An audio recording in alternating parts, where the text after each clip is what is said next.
ആകാശവാണി. നമസ്കാരം. വാർത്തകൾ വായിക്കുന്നത് സോഫിയ ഡാനിയൽ.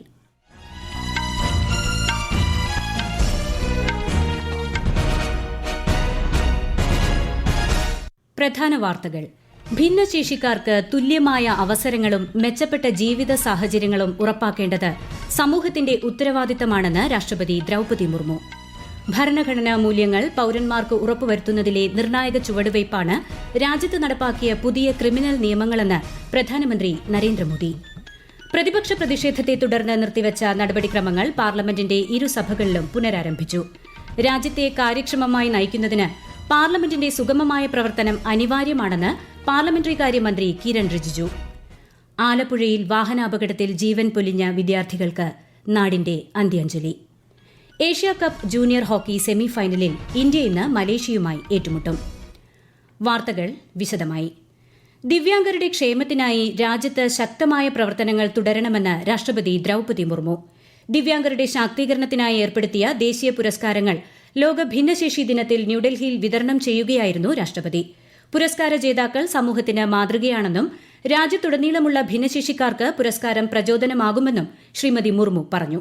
ഭിന്നശേഷിക്കാർക്ക് തുല്യമായ അവസരങ്ങളും മെച്ചപ്പെട്ട ജീവിത സാഹചര്യങ്ങളും ഉറപ്പാക്കേണ്ടത് സമൂഹത്തിന്റെ ആകെ ഉത്തരവാദിത്തമാണെന്നും രാഷ്ട്രപതി വ്യക്തമാക്കി. ईज ऑफ लिविंग के पैमानों पर प्रगति का तभी सार्थक माना जाएगा जब दिव्यांगजन की ईज ऑफ लिविंग भी बढ़ेगी. इसी सोच के साथ सुगम्य भारत के निर्माण का राष्ट्रीय लक्ष्य तय किया गया है. मुझे ये जानकर प्रसन्नता हो रही है कि सुगम्य भारत अभियान के लिए अनेक मंत्रालय और विभाग मिलकर whole of the government approach के साथ काम कर रहे हैं. ग्रामीण क्षेत्र और दूर दराज के इलाकों में रहने वाले दिव्यांगजन के कल्याण और विकास के लिए विशेष प्रयास करने की आवश्यकता है. 33 വ്യക്തികളും സ്ഥാപനങ്ങളുമാണ് പുരസ്കാരത്തിന് അർഹരായത്. ഭിന്നശേഷിയുള്ളവരുടെ ജീവിതം സമ്പന്നമാക്കാൻ ലക്ഷ്യമിട്ടുള്ള 16 സംരംഭങ്ങളുടെ അനാച്ഛാദനം കേന്ദ്രമന്ത്രി വീരേന്ദ്രകുമാർ ചടങ്ങിൽ നിർവഹിച്ചു. ഭരണഘടനാ മൂല്യങ്ങൾ പൌരന്മാർക്ക് ഉറപ്പുവരുത്തുന്നതിലെ നിർണായക ചുവടുവയ്പ്പാണ് രാജ്യത്ത് നടപ്പാക്കിയ പുതിയ ക്രിമിനൽ നിയമങ്ങളെന്ന് പ്രധാനമന്ത്രി നരേന്ദ്രമോദി. പുതിയ ക്രിമിനൽ നിയമങ്ങളുടെ വിജയകരമായ നിർവഹണം സംബന്ധിച്ച് ചണ്ഡിഗഡിൽ നടന്ന പരിപാടിയെ അഭിസംബോധന ചെയ്യുകയായിരുന്നു പ്രധാനമന്ത്രി. ജനങ്ങളെ അടിമകളായി കാണുന്ന നിയമ സംവിധാനമായിരുന്നു രാജ്യത്ത് മുൻപ് നിലനിന്നിരുന്നതെന്നും കൊളോണിയൽ രീതികളിൽ നിന്ന് പുതിയ ക്രിമിനൽ നിയമങ്ങൾ രാജ്യത്തെ പുറത്തെത്തിക്കുന്നതായും അദ്ദേഹം പറഞ്ഞു. विकसित भारत का संकल्प लेकर आगे बढ़ रहा है, जब संविधान के 75 वर्ष हुए हैं, तब संविधान की भावना से प्रेरित भारतीय न्याय संहिता का प्रभाव प्रारंभ होना, उसका प्रभाव में आना एक बहुत बड़ी शुरुआत है. ലോകത്ത് ഏറ്റവും ആധുനികമായ ക്രിമിനൽ നീതിന്യായ സംവിധാനമാണ് രാജ്യത്ത് നടപ്പാക്കിയതെന്ന് കേന്ദ്ര ആഭ്യന്തരമന്ത്രി അമിത്ഷാ ചടങ്ങിൽ പറഞ്ഞു. സ്ത്രീകളുടെയും കുട്ടികളുടെയും സുരക്ഷയും ഭീകരവാദത്തിനെതിരായ കർശന നടപടികളും പുതിയ ക്രിമിനൽ നിയമങ്ങൾ ഉറപ്പുവരുത്തുന്നതായും അദ്ദേഹം ചൂണ്ടിക്കാട്ടി. ഈ വർഷം ജൂലൈ 1-നാണ് ഭാരതീയ ന്യായ സംഹിത, ഭാരതീയ നാഗരിക് സുരക്ഷാ സംഹിത, ഭാരതീയ സാക്ഷ്യ അധിനിയം എന്നീ നിയമങ്ങൾ രാജ്യത്ത് നടപ്പാക്കിയത്. പ്രതിപക്ഷ പ്രതിഷേധത്തെ തുടർന്ന് പാർലമെന്റിന്റെ ഇരുസഭകളിലും നടപടിക്രമങ്ങൾ തടസ്സപ്പെട്ടു.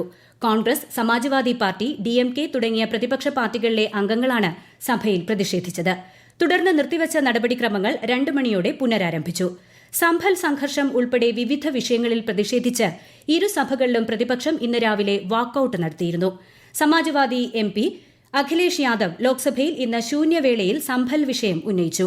സംഭൽ അക്രമങ്ങൾക്ക് പിന്നിൽ ഗൂഢാലോചന നടന്നതായും ഇതിനു പിന്നിൽ പ്രവർത്തിച്ച പോലീസ് ഉദ്യോഗസ്ഥർക്കെതിരെ നടപടി സ്വീകരിക്കണമെന്നും അദ്ദേഹം ആവശ്യപ്പെട്ടു.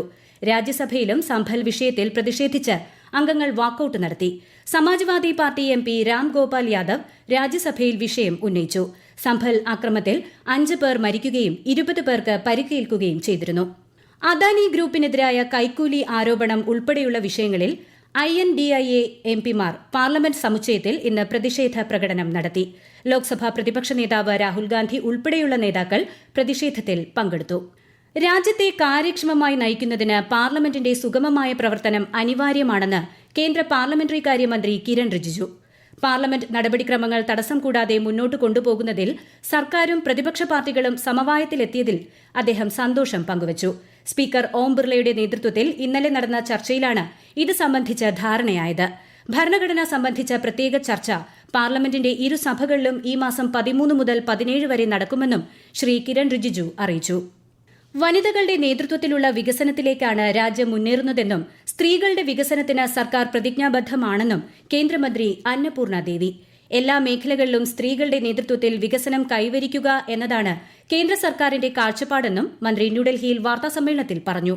പുതിയ 3 ക്രിമിനൽ നിയമങ്ങളിലൂടെ സ്ത്രീകൾക്കും കുട്ടികൾക്കുമെതിരായ കുറ്റകൃത്യങ്ങളിൽ ഇരകൾക്ക് നീതി ഉറപ്പാക്കുകയാണ് കേന്ദ്ര സർക്കാരിന്റെ പ്രധാന ലക്ഷ്യമെന്നും ശ്രീമതി അന്നപൂർണ ദേവി വ്യക്തമാക്കി. ഭിന്നശേഷിക്കാരെ ഉൾച്ചേർത്തുള്ള രാജ്യം സൃഷ്ടിക്കുന്നത് ലക്ഷ്യമിടുന്ന സുഗമ്യ ഭാരത് അഭിയാന് ഇന്ന് 9 വർഷം. ഭിന്നശേഷിക്കാർക്ക് ഗതാഗതം, പൊതു ഇടങ്ങൾ തുടങ്ങി എല്ലാ അടിസ്ഥാന സൌകര്യങ്ങളും പ്രാപ്യമാക്കുകയാണ് ഈ പരിവർത്തന സംരംഭത്തിന്റെ ലക്ഷ്യം. ദിവ്യാംഗരുടെ അവകാശങ്ങളെക്കുറിച്ച് അവബോധം വളർത്തുകയും ഇതിലൂടെ ലക്ഷ്യമിടുന്നു. രാജ്യത്ത് ആയിരക്കണക്കിന് സർക്കാർ കെട്ടിടങ്ങളും ഗതാഗത സൌകര്യങ്ങളും പുനഃക്രമീകരിക്കുന്നതു മുതൽ ആംഗ്യഭാഷാ പരിശീലന പരിപാടികൾ സംഘടിപ്പിക്കുന്നതുവരെയുള്ള സമഗ്രമായ പ്രവർത്തനങ്ങളാണ് സുഗമ്യ ഭാരത് അഭിയാനിലൂടെ നടപ്പാക്കി വരുന്നത്. ഈ വാർത്തകൾ ആകാശവാണിയിൽ നിന്ന്. ആകാശവാണി വാർത്തകളും വാർത്താധിഷ്ഠിത പരിപാടികളും all India radio news Thiruvananthapuram YouTube ചാനലിലും all India radio news Thiruvananthapuram Facebook പേജിലും AR News_ തിരുവനന്തപുരം ഇൻസ്റ്റഗ്രാം അക്കൌണ്ടിലും AR News_TVM X ഹാൻഡിലും ലഭ്യമാണ്. ആലപ്പുഴ ദേശീയപാതയിലെ അപകടത്തിൽ ജീവൻ പൊലിഞ്ഞ വിദ്യാർത്ഥികൾക്ക് നാടിന്റെ അന്ത്യാഞ്ജലി. മരിച്ച 5 വിദ്യാർത്ഥികളുടെയും പൊതുദർശനം ആലപ്പുഴ മെഡിക്കൽ കോളേജിൽ നടന്നു. സഹപാഠികൾക്കും അധ്യാപകർക്കുമൊപ്പം മന്ത്രിമാരായ വീണ ജോർജ്, സജി ചെറിയാൻ ഉൾപ്പെടെയുള്ളവർ അന്ത്യാഞ്ജലി അർപ്പിക്കാനെത്തി. അപകടത്തിൽ പരിക്കേറ്റ 6 വിദ്യാർത്ഥികളിൽ ഒരാളുടെ നില അതീവ ഗുരുതരമാണെന്നും പ്രത്യേക മെഡിക്കൽ ബോർഡ് ചേർന്ന് കുട്ടികൾക്ക് എല്ലാ ചികിത്സയും ഉറപ്പാക്കുമെന്നും മന്ത്രി വീണ ജോർജ് പറഞ്ഞു.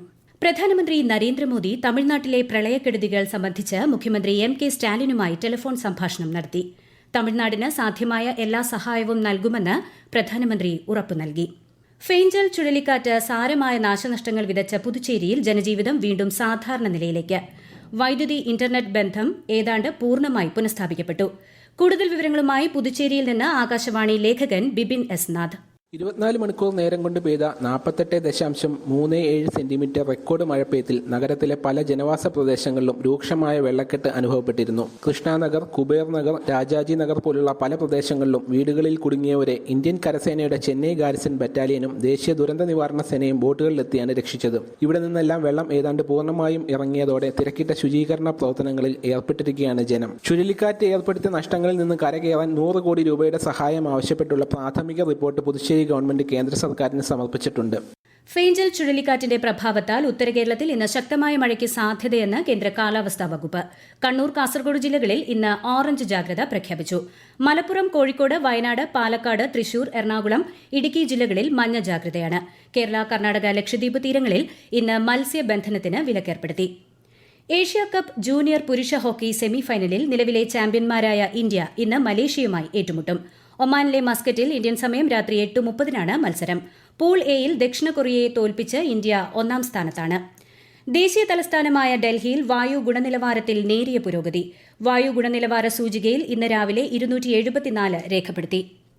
രാഷ്ട്രപതി ദ്രൌപതി മുർമു 5 ദിവസത്തെ സന്ദർശനത്തിനായി ഇന്ന് ഒഡീഷയിലെത്തും.